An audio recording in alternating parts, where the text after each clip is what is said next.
I was working at a financial firm in New York City with a bunch of very smart people, and I had a brilliant boss I much admired. I went to my boss and told him I was going to start a company selling books on the internet. He took me on a long walk in Central Park, listened carefully to me, and finally said, "That sounds like a really good idea, but it would be an even better idea for someone who didn't already have a good job." You can have a job, or you can have a career, or you can have a calling. And if you can somehow figure out how to have a calling, you have hit the jackpot, because that's the big deal. I met Jeff Bezos 25 years ago, and he told me, "Dave, I want you to invest in my company." "What are you doing?" "I'm gonna start a bookstore in my garage." "Okay, and I'm gonna put it online. People buy online, and I'm gonna ship out of my garage. But if you invest in me, Dave, someday I'm gonna be the richest man in the world. I'll do over $100 billion. First of all, there is no such thing as $100 billion 25 years ago. Statistically, there's no such thing. Countries didn't have 100. Our national debt wasn't $100 billion. And this dude's telling me at 26 years old that he's gonna be the richest man in the world because he has a garage and the internet? That was his truth. No, but he did not know it, and neither did I. But the difference between him and I is I was laughing, scoffing, and jesting at him, and he was already applauding himself, going, at the right way, at the perfect time, I'm gonna make as much as I can as quickly. And I'm sitting there going, there's no way this is gonna be a big business. Do something you're very passionate about, and don't try to chase what is kind of the hot passion of the day. Seen in that light, it really was a difficult choice, but ultimately, I decided I had to give it a shot. I didn't think I'd regret trying and failing, and I suspected I would always be haunted by a decision to not try at all.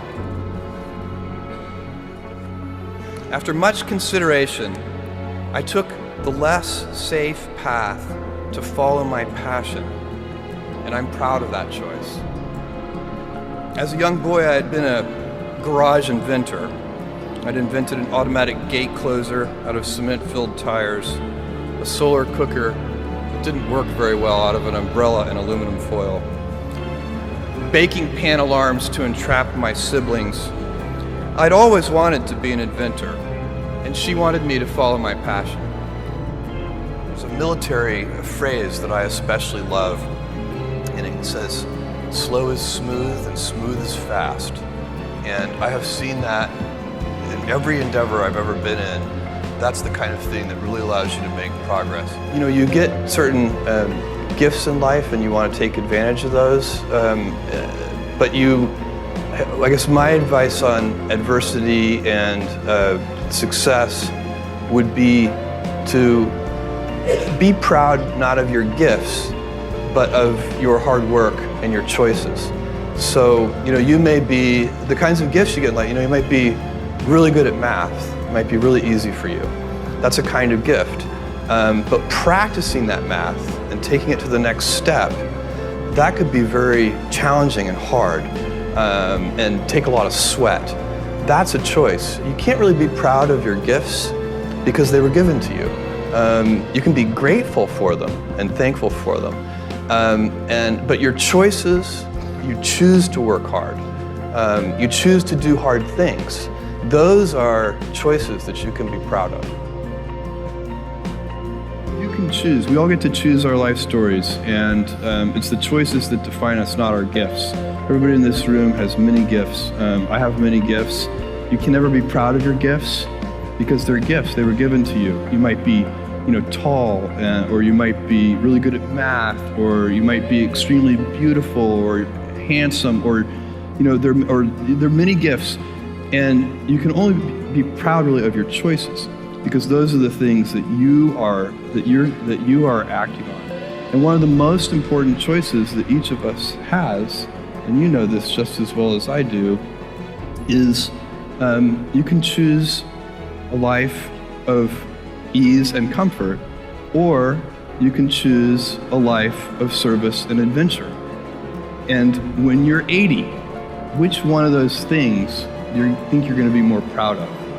You're going to be more proud of having chosen a life of service and adventure. There's never been a better time to be alive. I mean, it's just incredible the amount of inspiration that the world generates for me, and I think for a lot of people. It's insane, the amount of change and invention and opportunity. Your life, the life you author from scratch on your own, begins. How will you use your gifts? What choices will you make? Will inertia be your guide, or will you follow your passions? Will you follow dogma, or will you be original? Will you choose a life of ease, or a life of service and adventure? Will you wilt under criticism, or will you follow your convictions? Will you bluff it out when you're wrong, or will you apologize? Will you guard your heart against rejection, or will you act when you fall in love? Will you play it safe, or will you be a little bit swashbuckling? When it's tough, will you give up, or will you be relentless? Will you be a cynic, or will you be a builder? Will you be clever at the expense of others, or will you be kind? Every time you figure out some way of providing tools and services that empower other people to deploy their creativity, you're really onto something. You know, you're very lucky if you have a career. A lot of people end up with a job. If you don't love your work, you're never going to be great at it.